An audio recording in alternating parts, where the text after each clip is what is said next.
We're talking about our most recent center snowflake, a pillar of the Salt Lake Greek community, Angie K. My name is Laura. This is the Housewives biography series, a series I've been hosting on TikTok that's gone viral, and I'm elaborating here for YouTube. Angie is one of 7 children. Both of her parents immigrated to the US from Greece. They are both from Crete. Angie's mother passed when Angie was about 9 years old. Angie has shared with us that her mother suffered from alcoholism. Because Angie was so young when her mother passed, she's shared with us, especially on this most recent cast trip to Greece, that she's never visited the town that her mother was from, and she is always looking for people to just share stories about her mother, even if they're stories she's heard before. She just wants to hear people talk about her mother. Angie has shared with us continuously on the show how important her Greek culture is to her. It's kind of become like a running joke both among the cast and amongst viewers. Angie loves to talk about being Greek, and she really credits her father with just keeping their culture alive in her home. Angie was raised Greek Orthodox. I believe her to still be practicing. Angie and her husband Sean were married in the Greek Orthodox Church in Salt Lake in 1999. And that same year, in 1999, Angie and Sean opened a hair salon. They met in a hair salon, and then they went on to open a hair salon the same year they were married. Angie would have been 26 years old. I found a profile from the Salt Lake Tribune published in 2005 interviewing Sean, and Sean shares that he and Angie really did not have any idea what they were getting themselves into when they started their business. They didn't have any business backgrounds. By the time the article is published in 2005, they have 3 Lunatic Fringe locations. This article is published in celebration, I suppose, in recognition of a cut-a-thon that Lunatic Fringe is hosting at one of their locations for Hurricane Katrina relief. And then shortly after, in 2007, they start franchising Lunatic Fringe. So as of right now, there are 9 Lunatic Fringe locations across Utah, Idaho, and Ohio. The franchising was brought up on the most recent season of Real Housewives of Salt Lake City. I believe this was the first time that we heard about it.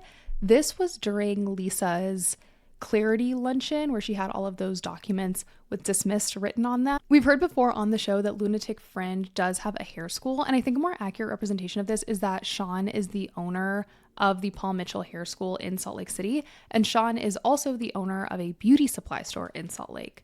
And we know that Angie and Sean have one child together, a daughter. On more recent seasons, we've seen, I think, like very typical teenager challenges that Angie is facing with her daughter, kind of just like growing pains with her daughter, not fully embracing their heritage and like wanting to spend more time on her own. Like her daughter is forming her identity outside of her mother.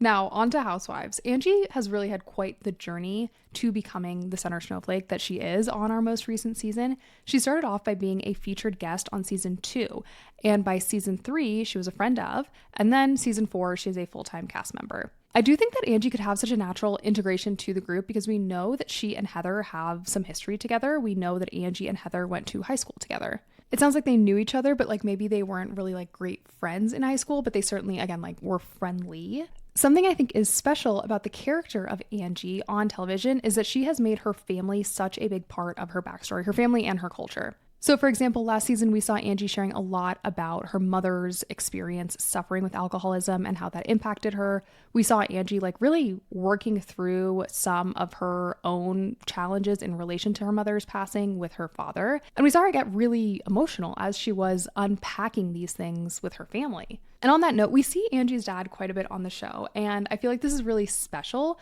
not just because he seems like a total sweetie, but Angie just so clearly loves her dad, and it seems like they have a really great relationship. Historically, parents used to be a really big part of a woman's portrayal on Housewives, but we don't see that nearly as much anymore. So there's something a little like reminiscent about how much we see Angie's dad and just what a big part of her story he is. I think Angie's dad may be my favorite side character on a Real Housewives franchise. Also, tangentially on the topic of family, I did find a blog post that was talking about Angie. Angie wasn't like being interviewed, but it was talking about her background as a business owner in Utah.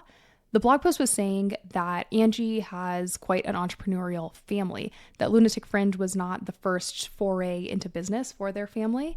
There is someone in their family that's a part owner in Crown Burgers, which is like a Salt Lake City institution. I'm not exactly sure who it is. The person credited as a co-owner is named Nick, and that's not one of Angie's siblings. So maybe it's on Sean's side of the family. Now, moving on a little bit to like my more compartmentalized opinion, I suppose, on the character of Angie K. I really, really like her. I think that she makes really good television. She's really sharp. She's witty. She has some incredible lines. And I feel like she's so accomplished. Like, this is the kind of person that I want to see on reality television. I also feel like Angie is really funny. Like she knows how to put on a show, like a performance that is Housewives. She knows how to play the game. And again, I think something cool about the way that Angie presents herself is that she doesn't necessarily have these dramatic individual solo moments that are being shared on the show, but she really has made her family and her culture such a huge part of her solo scenes. And I think this is a really smart way to go about it rather than really relying on like dramatic solo scenes season after season, because this is just like not realistic for a lot of people. A lot of people don't have like big drama going on in their day-to-day lives. So Angie's solo scenes, rather than like following her through a challenge, allow us to get to know her as a person. Even on the topic of her marriage, like from my very consumer point of view, obviously, I feel like Angie and Sean have a really healthy relationship, a really healthy partnership. And similarly, that relationship that she has with her daughter just seems like so pure, so well-intentioned. I feel like you can really tell that Angie loves being a mom. And she shared with us before, like this value she places on being a mother and the pressure she has to be a good mother comes from losing her mother so young. Again, those challenges that we see with Angie and her daughter, to me, feel like very normal teenage experiences, like a teenager just wanting to find their own identity. It honestly made me kind of sad to see Sean having a hard time on Salt Lake because this is not something that he signed up for. And I completely understand how Sean and Angie are so protective of one another. Obviously, like not just because they're married, but they just seem like nice people. Like they seem like good partners. They built this business together. They got married quite young at 26. Like these people have really grown up together. They seem like people who just really value, again, that partnership that they have with one another. Now, a little bit more on Housewives. I mentioned earlier that Angie joined the cast first as a featured guest and is now our center snowflake. I don't feel like Angie has forced us to believe anything about her. Like I don't feel like any of her storylines feel particularly manufactured. And I always say, like, not everyone needs a storyline. I don't think that's realistic. I don't want everyone to be dramatic. And Angie is one of those, like, relatively neutral characters that helps move a story along. The stories that she does choose to present to us as a part of her character feel very much in line with just allowing the audience to get to know her better. So, like, for example, the value she places on her Greek culture. It lands to me as, like, so pure and true to who she is. Like, all the other women even make jokes about it. Like, oh, we didn't know you were Greek. Even though she's like had taglines about it, any opportunity she can to bring up being Greek, she is going to bring it up. And it's fun to see her playing around with it when the other women make comments about it. Like it just feels like they're all in on this big joke that Angie is so proud of who she is. So this combination of like wanting to portray herself accurately on the show, but also wanting to play into a performance, I think is what makes her a really good reality TV character. On the topic of the cast dynamic, something I think has been very endearing and humanizing about Angie K on this cast is her friendship with Mary. Between seasons 4 and 5, we learned that Mary and Angie had just gotten together between seasons, it seems, and like really formed a friendship.